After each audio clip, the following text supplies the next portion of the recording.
Himanshu Goswami from the bioscience arena. So आज की जो वीडियो है इम्यूनोलॉजी की सेकंड वीडियो है। इससे प्रीवियस वीडियो में we have already discussed about what is immunology and what is immune system. Immunology हमने पढ़ा था, यानी कि जो इम्यून सिस्टम होता है ह्यूमन बीइंग का, वो दो पार्ट में मेजरली डिवाइड किया गया है। First one is इनेट and second one is acquired, या हम इसको अडेप्टिव भी बोलते हैं। तो इससे पहले वाली वीडियो में मैं इनेट के बारे में बहुत अच्छे से डिटेल में बता चुकी हूँ। इसके टाइप्स भी हमने देखे थे, physical barrier, chemical barrier, complement proteins होती हैं, इन्फ्लेमेटरी, इन सभी के बारे में बहुत अच्छे से डिटेल में डिस्कस कर चुके। तो अगर इन सभी के बारे में आपको अच्छे से जानना हो तो इस वीडियो की लिंक आपको मेरे डिस्क्रिप्शन बॉक्स में मिल जाएगी, जिसमें कि मैंने अच्छे से नोट्स के साथ और कुछ फ्लैश कार्ड्स यानी कि शॉर्ट नोट्स के साथ भी समझाया हुआ है। आज की इस वीडियो में हम सिर्फ और सिर्फ एक्वायर्ड या हम बोले एडेप्टिव इम्यूनिटी के बारे में अच्छे से डिटेल में डिस्कस करेंगे एंड आई होप आपको एक एक पॉइंट बहुत अच्छे से क्लियर हो जाएंगे। इसी के साथ अगर आज की टॉपिक के नोट्स आपको चाहिए हो तो उस पीडीएफ की लिंक भी आपको मेरे डिस्क्रिप्शन बॉक्स में मिल जाएगी। उन्हीं पीडीएफ को यानी कि उन्हीं नोट्स को मैं यहाँ पर अच्छे से एक्सप्लेन करूंगी ताकि आपको नोट्स बनाने में भी दिक्कत ना आए। तो वीडियो को एंड तक देखना and I hope you will get all the clear points. अगर आपने इससे प्रीवियस वाली वीडियो देखी हो तो उसमें मैंने बताया था कि इनेट इम्यूनिटी में एक हमारी सेल्यूलर डिफेंस होती है। सेल्यूलर डिफेंस में क्या होता है, क्योंकि नाम से पता चल रहा है सेल्स इन्वॉल्व होती हैं, सेल्यूलर डिफेंस है, तो कुछ तरह की सेल्स होती हैं। अगर कोई भी बैक्टीरिया हमारी बॉडी के अंदर एंटर कर जाए, एक डायग्राम से समझते हैं, जैसे कि मैंने पहले भी इस तरह का कुछ डायग्राम बनाया था।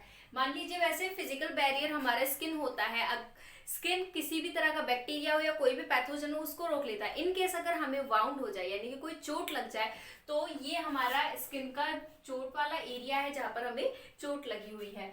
तो इस केस में अगर कोई बैक्टीरिया एंटर कर जाता है हमारे स्किन के अंदर, ये बैक्टीरिया है कोई भी, अगर ये हमारे स्किन के अंदर एंटर कर जाता है तो ये डायरेक्टली कांटेक्ट में आ जाता है हमारे ब्लड वेसल्स, यानी कि ये हमारा ब्लड वेसल है जहां पर ब्लड फ्लो करता है। अब ये जो बैक्टीरिया होता है ये हमारे ब्लड वेसल में आ जाता है। फिर इसके बाद क्या बताता है, ये अपना नंबर इंक्रीज करना शुरू कर देता है, जैसे कि एक बैक्टीरिया है, फिर 2, 3, इस तरीके से हमारे ब्लड में से ही न्यूट्रिशन लेगा ये अपनी ग्रोथ के लिए और इस तरीके से अपने आप का मल्टीप्लिकेशन शुरू कर देगा। यहाँ तक भी कोई दिक्कत नहीं होती है, लेकिन जैसे जैसे ये मल्टीप्लिकेशन करता है तो ये टॉक्सिक रिलीज करता है। ये बैक्टीरिया एक स्पेसिफिक टॉक्सिक रिलीज करता है जिसकी वजह से हम बीमार हो जाते हैं या हमें कोई भी सिम्टम्स जो आते हैं बीमारी वाले, जैसे फीवर है या बहुत सारी चीजें सिम्टम्स हैं, वो हमें हमारी बॉडी में देखने को मिलता है। तो इस केस में क्या बताया था कि सेलुलर डिफेंस में मेन जो इन्वॉल्व होता है वो हमारा व्हाइट ब्लड सेल इन्वॉल्व होता है। ये एक सैनिक की तरह वर्क करता है, यानी कि जो भी बाहर से फॉरेन पार्टिकल आता है उसको किल करने का काम, उसको रोकने का काम हमारा व्हाइट ब्लड सेल करता है। अब व्हाइट ब्लड सेल भी मैंने दो तरह की बताई थी, कौन कौन सी होती हैं, ग्रेन्युलोसाइट्स होती हैं और ए ग्रेन्युलोसाइट्स हमारी व्हाइट ब्लड सेल होती है। तो ए ग्रेन्युलोसाइट्स में हमारे कौन कौन से आते हैं, मोनोसाइट्स आते हैं और लिम्फोसाइट्स आते हैं। लिम्फोसाइट्स फर्दर दो तरह के होते हैं, बी लिम्फोसाइट्स और टी लिम्फोसाइट्स, जिनको हम जनरली बी सेल्स और टी सेल्स भी बोल देते हैं। तो एक्वायर्ड इम्यूनिटी में हम इन्हीं दो के बारे में डिटेल में पढ़ेंगे। फिर उसके बाद मैंने ग्रेनुलोसाइट्स के बारे में बताया था, कौन कौन से होते हैं, बेसोफिल्स होती हैं, दूसरा हमारा न्यूट्रोफिल्स होते हैं और तीसरा हमारा एजिनोफिल्स होती हैं। तो अभी हम सिर्फ इनेट के बारे में बात कर रहे हैं। तो इनेट इम्यूनिटी में क्या होता है, जब बैक्टीरिया हमारा ऐसे डिवाइड करना शुरू कर देता है तो इनको किल करने के लिए मेजरली दो तरह के सेल सामने आते हैं। कौन कौन से, हमारा पहला है मोनोसाइट्स। मोनोसाइट्स जो होता है फर्दर ये डिवाइड हो जाता है हमारा मैक्रोफेज में, नाम भी सुना होगा, मैक्रोफेज में डिवाइड हो जाता है। और जो दूसरा हमारा इनेट इम्यूनिटी में इन्वॉल्व होता है वो होता है हमारा न्यूट्रोफिल इन्वॉल्व होता है। अब ये काम कैसे करते हैं, तो जो न्यूट्रोफिल्स और मैक्रोफेज होते हैं इनमें एक कैरेक्टरिस्टिक होती है, एक खासियत होती है, वो क्या है, फैगोसाइटोसिस। फैगोसाइटोसिस का क्या मतलब होता है, अगर कोई भी फॉरेन पार्टिकल एंटर करता है हमारी बॉडी के अंदर, ये क्या करते हैं, इनको एंगल्फ कर लेते हैं, खा लेते हैं।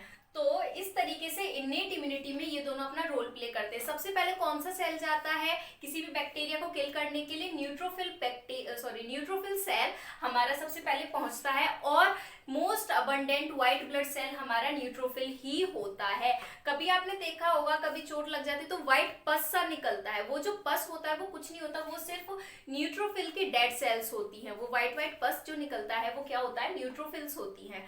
तो व्हाइट ब्लड सेल में सबसे ज्यादा न्यूट्रोफिल होता है, ये चीज ध्यान रखने वाली है। दूसरी चीज क्या कि जो फेगोसाइटोसिस की कैरेक्टरिस्टिक कौन कौन कैरी करता है? न्यूट्रोफिल और मैक्रोफेज करते हैं।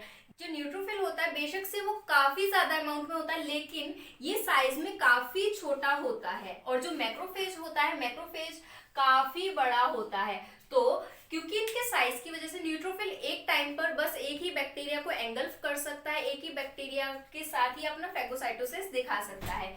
लेकिन जो मैक्रोफेज होता है ये एक टाइम पर एक से ज्यादा बैक्टीरिया को एंगल्फ कर सकता है, एक से ज्यादा बैक्टीरिया को खा सकता है। तो यहाँ तक हमारे इन्नेट इम्यूनिटी का काम चलता है। लेकिन क्या होता है, कोई कोई बैक्टीरिया इतने घातक होते हैं, इतने डेंजरस होते हैं कि वो अपना नंबर कंटिन्यूसली बढ़ाते चले जाते हैं, और एक टाइम पर, जैसे कि हमारे ब्लड वेसल है और ये हमारे ह्यूमन सेल है, तो ये जो ह्यूमन सेल होती हैं ये बैक्टीरिया ब्लड वेसल से निकलकर कहाँ पर आ जाते हैं? हमारे ह्यूमन सेल के अंदर आ जाते हैं। इस तरीके से ह्यूमन सेल के अंदर आ जाते हैं, और ह्यूमन सेल को फिर ये क्या कर देते हैं? इन्फेक्ट कर देते हैं, जिसकी वजह से क्या होता है, अब यहाँ पर हमारी इन्नेट इम्यूनिटी सही से वर्क नहीं कर पाती है। तो इस केस में क्या होता है, फिर इन्नेट इम्यूनिटी सिग्नल देती है एक्वायर्ड इम्यूनिटी को, जिसको हम एडेप्टिव इम्यूनिटी भी कहते हैं। तो अब यहाँ पर वो एडेप्टिव इम्यूनिटी आकर अपना काम करेगी, इस लड़ाई को फिनिश करवाएगी, और बैक्टीरिया से क्या करेगी? हमारी बॉडी को बिल्कुल फ्री करवा देती है। अब ये कैसे कराती है, आज की वीडियो में डिटेल में हम इसी के बारे में पढ़ेंगे। तो जो हमारी एडेप्टिव इम्यूनिटी होती है वो मेजरली किस पे डिपेंड करती है? ये डिपेंड करती है हमारी लिम्फोसाइट सेल्स पर। किस पर? लिम्फोसाइट सेल पर हमारी एडेप्टिव इम्यूनिटी डिपेंड करती है।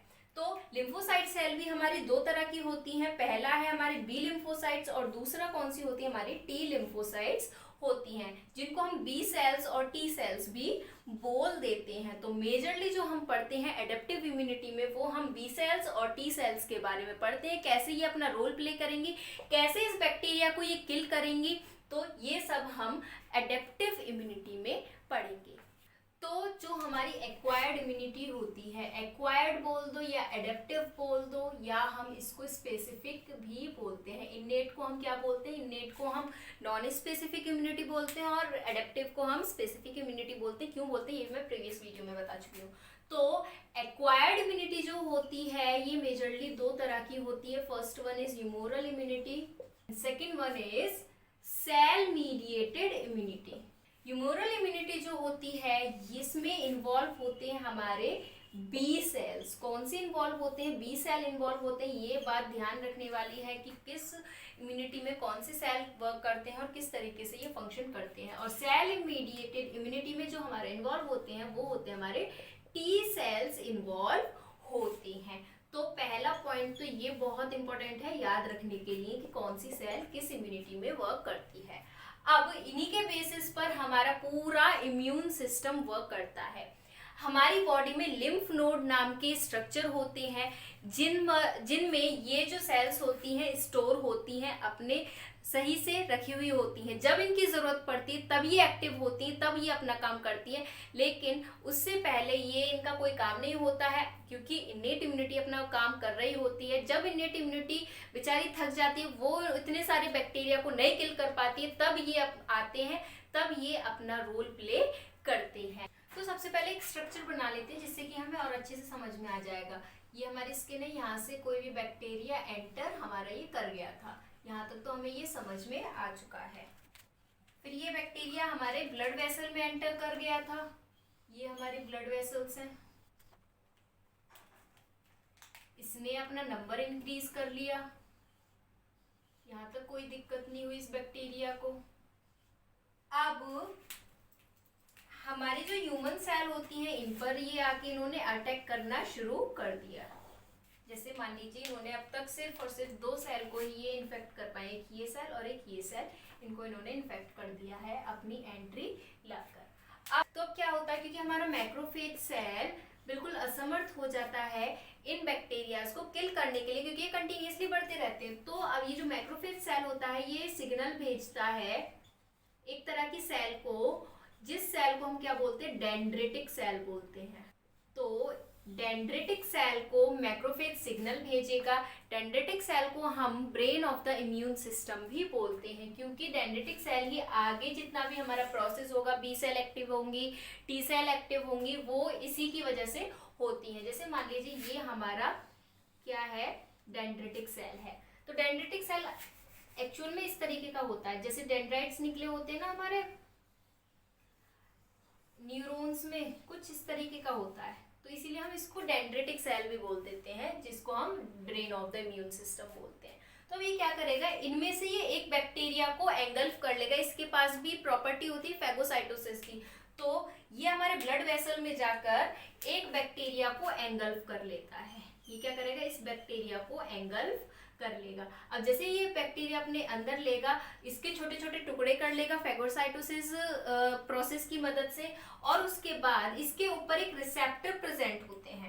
इस डेंड्रिटिक सेल के ऊपर एक स्पेशल टाइप के रिसेप्टर प्रेजेंट होते हैं, जिन्हें हम बोलते हैं MHC2, क्लास MHC2 रिसेप्टर बोलते हैं। ये बात ध्यान रखने वाली है कि जो हमारे नॉर्मल जितने भी सेल्स होती हैं उन पर हमारा MHC1 रिसेप्टर होता है, जो कि आइडेंटिकल होता है। लेकिन डेंड्रिटिक सेल एक ऐसा सेल है जिसके पास जो रिसेप्टर प्रेजेंट होता है वो MHC2 यानी कि MHC क्लास 2 रिसेप्टर प्रेजेंट होता है। इसकी क्या स्पेशलिटी होती है, फिर ये जो हमारा बैक्टीरिया है, यानी इसके छोटे छोटे टुकड़े करने के बाद ये इन पर अटैच कर देता है कुछ इस तरीके से। जैसे कि बैक्टीरिया इसके छोटे छोटे टुकड़े कर लिए इसने, अब ये इन रिसेप्टर पे जाकर अटैच कर लेता है। तो डेंड्रिटिक सेल का इतना काम आपको समझ में आ गया होगा। डेंड्रिटिक सेल की इसी प्रॉपर्टी को हम बोलते हैं कि ये एंटीजन प्रेजेंटिंग सेल की तरह वर्क करता है। किसकी तरह, APC की तरह, एंटीजन प्रेजेंटिंग सेल की तरह कौन वर्क करता है, हमारा डेंड्रिटिक सेल करता है।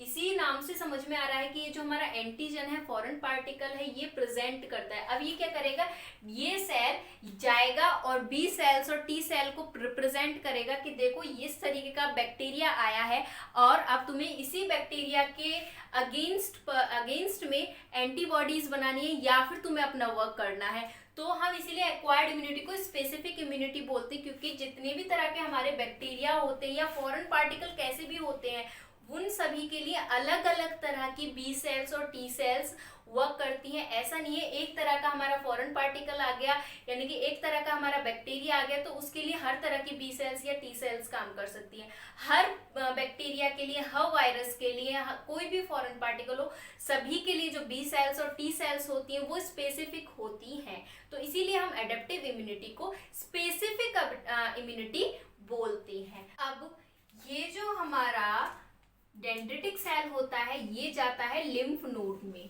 कहाँ जाएगा, लिम्फ नोड में। अभी मैंने बताया था जो हमारी सेल्स होती हैं वो लिम्फ नोड में होती हैं। लिम्फ नोड में यहाँ पर बहुत सारी हमारी टी सेल्स पड़ी हुई हैं। इनमें से कोई भी एक टी सेल स्पेसिफिक है इस बैक्टीरिया के लिए, जो कि हमारा dendritic cell as a antigen presenting cell की तरह वर्क कर रहा है। लिम्फ नोड में जाएगा और यहाँ पर इनमें से कोई भी एक स्पेसिफिक हमारा टी सेल होगा। मान लीजिए ये स्पेसिफिक टी सेल हमारा किसके लिए बना हुआ है, ये हमारा बैक्टीरिया, इस वाले बैक्टीरिया के लिए बना हुआ है। तो अब क्या होगा कि ये जैसे ही इस बैक्टीरिया को आइडेंटिफाई कर लेगा कि अच्छा इस तरीके का बैक्टीरिया हमारी बॉडी में एंटर कर चुका है, तो ये एक्टिव हो जाएगा और ये अपनी बहुत सारी मल्टीपल कॉपीज बनानी शुरू कर देगा। तो अब हमें बस इसी टी सेल की जरूरत है, तो ये अब अपनी बहुत सारी मल्टीपल कॉपीज बना लेगा।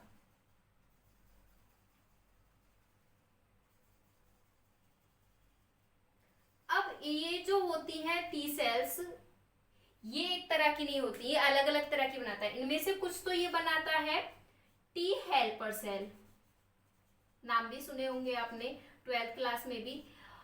और इसमें से कुछ बनाता है ये साइटोटॉक्सिक,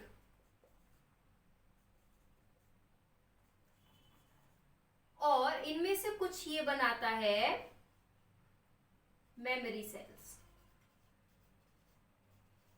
तो जो हमारी टी सेल्स होती है 3 तरह की होती है, cytotoxic T cell, T helper cell और मेमोरी टी सेल्स। तो ये 3 तरह की कॉपी बना लेता है, जो कि ये तीनों स्पेसिफिक होते हैं सिर्फ और सिर्फ इसी बैक्टीरिया के लिए होंगे। तो अब क्या होगा, जो हमारा आगे का जो काम करेगा वो हमारा आगे का काम करेगा टी हेल्पर सेल काम करेगा। अब ये जो टी हेल्पर सेल क्या करेगा, ये टी हेल्पर सेल जाएगा हमारे बी सेल के पास। कहां पर जाएगा, बी सेल्स के पास जाएगा। अब इसी तरीके से जो हमारी बी सेल्स होती हैं ये भी काफी सारी होती हैं, हर बैक्टीरिया के लिए अपनी अलग अलग होती हैं। तो ये टीएच सेल जाएगा बी सेल के पास और ये बताएगा कि इस तरह का, स्पेसिफिकली इस तरह का बैक्टीरिया या फॉरेन पार्टिकल हमारे बॉडी में एंटर कर चुका है। तो अब जो इस बैक्टीरिया के लिए स्पेसिफिक होगा बी सेल, वो अपनी बहुत सारी मल्टीपल कॉपी बनाना शुरू कर देगा, जैसे कि हमारी टी सेल्स ने बनाई थी। इस तरीके से ये हमारी बी सेल काफी सारी मल्टीपल कॉपीज बना लेता है। अब ऐसे ही इसमें होता है, ये जो बी सेल अपनी कॉपीज बनाता है ये 2 तरह की बनाता है। पहला बनाता है कौन सी, प्लाज्मा सेल, पहली बनाएगा ये प्लाज्मा सेल। और जो दूसरी तरह की बनाता है ये बनाता है मेमोरी सेल्स। तो ये 2 चीजें अब क्लियर हो गई होंगी। क्या होगा, ये जो हमारी प्लाज्मा सेल होती हैं, ये जो प्लाज्मा सेल है क्या बनाती है, एंटीबॉडीज बनाती हैं। क्या बनाएंगी, एंटीबॉडीज बनाती हैं, जो कि ये जो एंटीबॉडी होगी ये स्पेसिफिक होगी हमारे इस बैक्टीरिया के लिए, इस बैक्टीरिया के लिए स्पेसिफिक होती है। तो इस तरीके से फिर प्लाज्मा सेल से एंटीबॉडी बनती है। जैसे कि आपको पता होगा एंटीबॉडी का शेप जनरली इस तरीके का होता है, ठीक है। अब ये एंटीबॉडी क्या करती हैं, अब जैसे कि ये हमारे बैक्टीरिया हैं, इनको ये पकड़े रखती है, जैसे कि इस तरीके से एक एंटीबॉडी ये आ गई, एक एंटीबॉडी इस तरीके से आ गई। अब ये जो एंटीबॉडी हमारे ब्लड वेसल में ट्रांसफर कर दी जाती है, एक एंटीबॉडी ये हो गई। तो एंटीबॉडी का काम मारने का नहीं होता, एंटीबॉडी का काम होता है इन बैक्टीरिया को पकड़े रखने का। जैसे कि हमें पता है एक एंटीबॉडी 2 बैक्टीरिया को या 2 फॉरेन पार्टिकल को पकड़ सकती है। तो इस तरीके से ये इनको पकड़े रखती है। अब जैसे ये इनको पकड़े रखेगी तो अब ये जो बैक्टीरिया है ये अपना नंबर आगे इंक्रीज नहीं कर सकते हैं, क्योंकि इनको इन्होंने ब्लॉक कर दिया है, एंटीबॉडीज ने ब्लॉक कर दिया है। अब जो मैक्रोफेज का काम है वो बहुत आसान हो जाता है, क्योंकि अब ये अपना नंबर नहीं बढ़ाएंगे तो जितना ये है इनका नंबर कांस्टेंट रहेगा। अब ये मैक्रोफेज सेल एक टाइम पर काफी सारे इनको खा सकता है। तो इस तरीके से हमारा पूरा एक्वायर्ड इम्यून सिस्टम वर्क करता है। अब ये मेमोरी सेल्स का क्या काम होता है ये भी हम देखते हैं, लेकिन एक बार छोटा सा रिकैप और कर लेते हैं। क्या हुआ, जब बैक्टीरिया का अमाउंट काफी ज्यादा बढ़ने लगा तो मैक्रोफेज सेल ने सिग्नल भेजा डेंड्रिटिक सेल को। डेंड्रिटिक सेल आया जिसको हम brain of the immune system कहते हैं, ये ही लेकर गया, इसी ने ही फिर आगे किसको एक्टिव किया, लिम्फ नोड में जाकर टी सेल को एक्टिव किया। टी सेल जो इस बैक्टीरिया के लिए स्पेसिफिक था उसने अपनी आगे मल्टीप्लिकेशन की कॉपीज बनाई और 3 तरह की मेजर टी सेल्स बनाए। कौन कौन से, cytotoxic T cell, T helper cell और मेमोरी टी सेल्स बनाए। इसमें कि ये जो टी हेल्पर सेल था, टी हेल्पर सेल गया हमारे बी सेल के पास और बी सेल जिस बैक्टीरिया के लिए स्पेसिफिक था इसने अपनी बहुत सारी कॉपीज बनाई, जिनमें से कुछ हमारी मेमोरी सेल्स बनी और उनमें से कुछ हमारी प्लाज्मा सेल्स बनी। जो प्लाज्मा सेल्स थी ये आगे डिफरेंशिएट हुई हमारी अलग अलग तरह की एंटीबॉडीज में। अब ये जो एंटीबॉडी है ये भी इस बैक्टीरिया के लिए स्पेसिफिक था और ये जो एंटीबॉडी इससे जाके बाइंड करा, जिसकी वजह से जो बैक्टीरिया की ग्रोथ है वो वहां पर ही रुक गई, आगे इनकी ग्रोथ नहीं हुई, इनकी ग्रोथ को इन्होंने ब्लॉक कर दिया, जिसकी वजह से मैक्रोफेज सेल का काम बहुत आसान हो गया। अब ये आसानी से अपना फेगोसाइटोसिस का प्रोसेस कर सकते हैं और इनको आसानी से किल कर सकते हैं। अब एक पॉइंट यहाँ पर ये आता है, ये जो हमारे इन्फेक्टेड सेल हैं इनके साथ क्या हुआ, तो इनको जो मारने का काम होता है वो हमारी साइटोटॉक्सिक टी सेल का होता है। ये जो साइटोटॉक्सिक टी सेल होंगी ये हमारे इन्फेक्टेड सेल को ही मार देंगी, यानी कि ये इस बैक्टीरिया को नहीं मारेगी, ये हमारे इन्फेक्टेड सेल को ही खत्म कर देती है, जिसकी वजह से आगे इन्फेक्शन हो ही नहीं सकता। तो इस तरीके से हमारा साइटोटॉक्सिक टी सेल काम करेगा। यहाँ पर जो हमारी ये मेमोरी सेल बनी है, बी सेल की मेमोरी सेल और टी सेल की जो मेमोरी सेल बनी है, इनका क्या काम होता है। इन केस मान लीजिए ये जो हमारा वायरस था या बैक्टीरिया था, ये स्पेसिफिक वायरस मान लेते हैं चिकन पॉक्स का था, ठीक है। अब ये जितना भी इतना सारा काम हुआ ये इस चिकन पॉक्स के वायरस को मारने के लिए हुआ। अब मान लीजिए एक बार फर्स्ट टाइम ये चिकन पॉक्स का वायरस हमारे बॉडी में एंटर किया तो इतना सारा ये सब चला, लेकिन अब सेकंड टाइम यानी कि दोबारा कभी भी इन फ्यूचर ये चिकन पॉक्स हमारे बॉडी में एंटर करता है तो इतना सारा टंटर करने की जरूरत है ही नहीं। ये क्यों? क्योंकि जो हमारी मेमोरी सेल होती है, नाम से पता चल रहा है, इन्होंने एक ये मेमोरी बना ली कि अच्छा एक कोई हमारे स्पेसिफिक फॉरेन पार्टिकल आया था बहुत पहले, तो अब ये मेमोरी सेल्स क्या करती हैं, इनको अब ये ध्यान रहता है कि हमारे बॉडी में बहुत पहले कुछ इसी स्पेसिफिक टाइप का वायरस आया था, जिसकी वजह से हमें इतना सारा अगड़म झगड़म करना पड़ा था बस उस स्पेसिफिक वायरस को मारने के लिए। क्यों? टी सेल्स बनाई हमने, फिर बी सेल्स बनाई, देन उसके बाद एंटीबॉडीज बनाई, तो अब इतना सब कुछ करने की जरूरत है ही नहीं। अब जैसे ये दोबारा हमारी बॉडी में चिकन पॉक्स एंटर करेगा तो ये मेमोरी सेल्स हमारी एक्टिवेट हो जाएंगी और इतने ये मल्टीप्लाई कर भी नहीं पाएगा वायरस, इतने ही ये इनको मार देंगे। क्यों? क्योंकि हमारी बॉडी में इस स्पेसिफिक के लिए एक बार एंटीबॉडीज बन चुकी है, मेमोरी सेल्स बन चुकी है, तो दोबारा इतना टाइम हमें लगना ही नहीं है।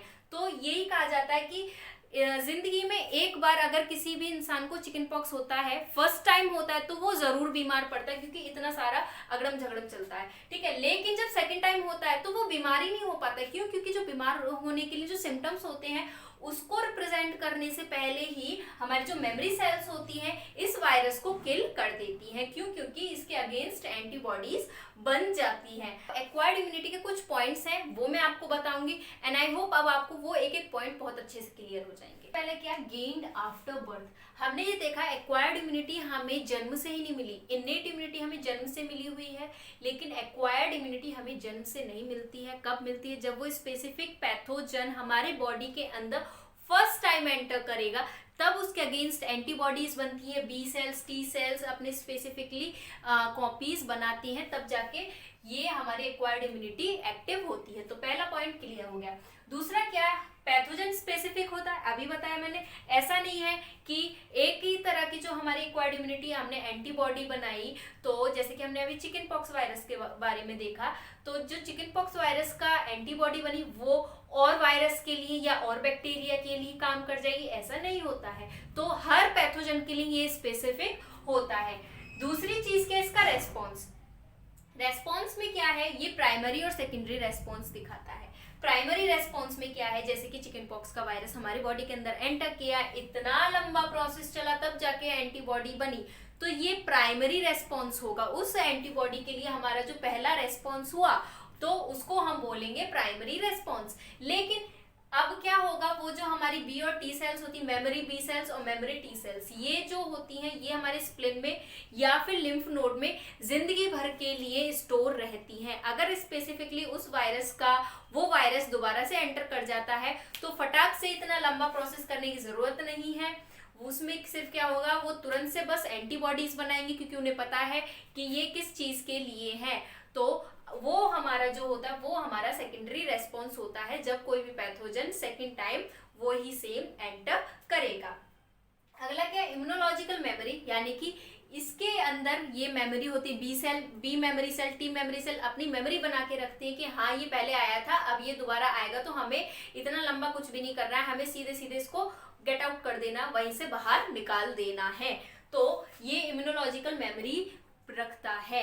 लेकिन जो हमारा इनेट इम्यूनिटी होता है उसमें कोई मेमोरी सेल्स नहीं होती है, कोई स्पेसिफिसिटी नहीं होती, ये सब मैं पहले वीडियो में बता चुकी हूँ।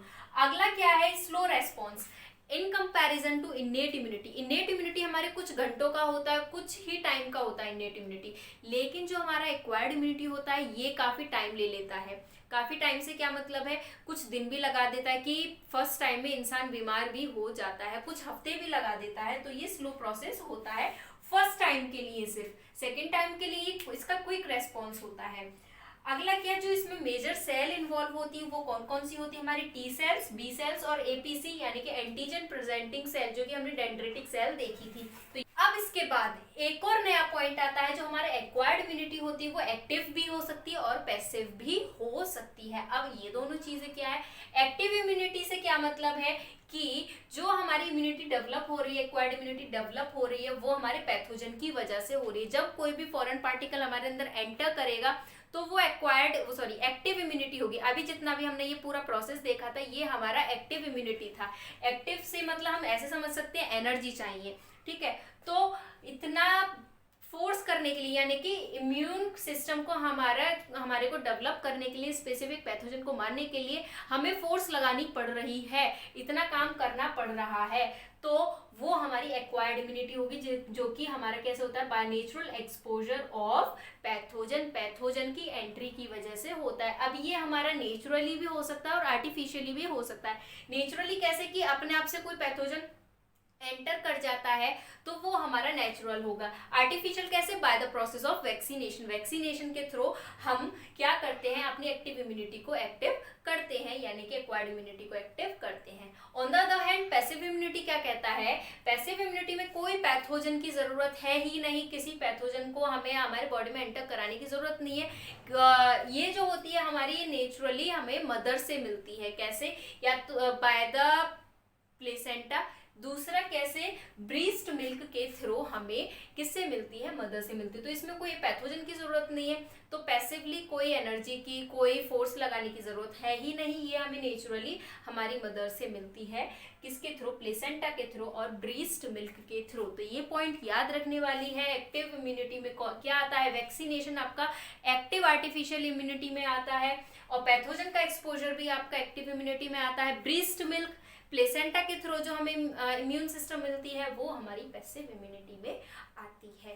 तो यहाँ पर हमारा आज का वीडियो खत्म होता है। आई होप आपको एक पॉइंट बहुत अच्छे से समझ में आया होगा। अगर आपको वीडियो पसंद आए तो प्लीज लाइक बटन जरूर दबाएं। इसी के साथ अगर आपने मेरा चैनल अब तक सब्सक्राइब नहीं किया तो चैनल को सब्सक्राइब करें और अपने फ्रेंड्स के साथ भी शेयर करें।